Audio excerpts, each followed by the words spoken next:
We're still debating C-5, and I believe that Senator McPhedran, you have a question.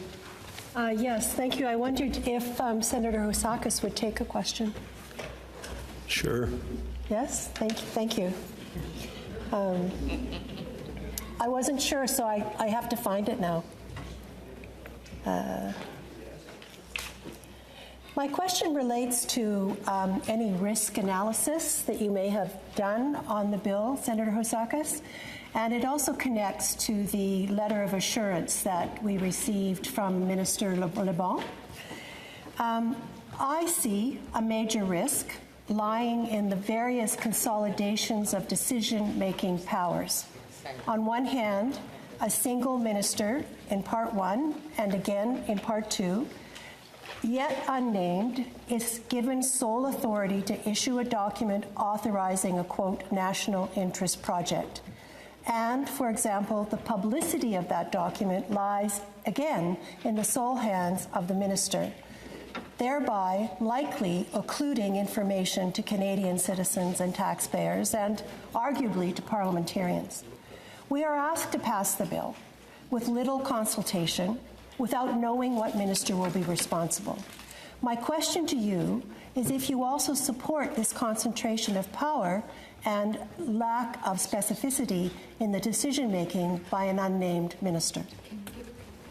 Senator Housakos. Thank you for the question, Senator McPhedran. Of course, I'm concerned. I highlighted that in my speech. The analysis that we've done is right now, at least, there's a political will to move infrastructure energy projects forward, which hasn't been the case over the last decade.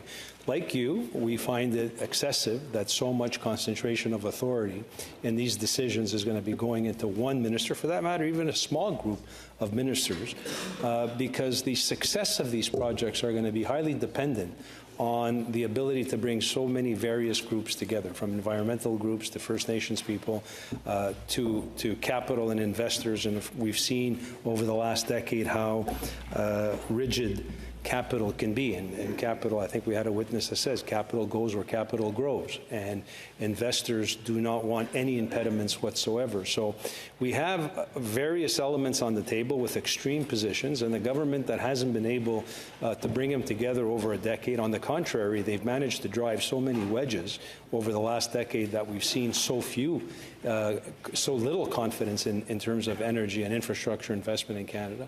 So again, I'm optimistic, skeptically optimistic, that this Prime Minister will be able to get this done without any parliamentary oversight, or very little. I mean, there is some now thanks to the amendments that have been made, but initially there was almost zero. So we do share those concerns. So thank you for the question. And I also want to thank, and how lucky we are in this chamber to have Dr. Ravalia, Senator Ravalia, amongst our midst. Thank you for always being there for all of us.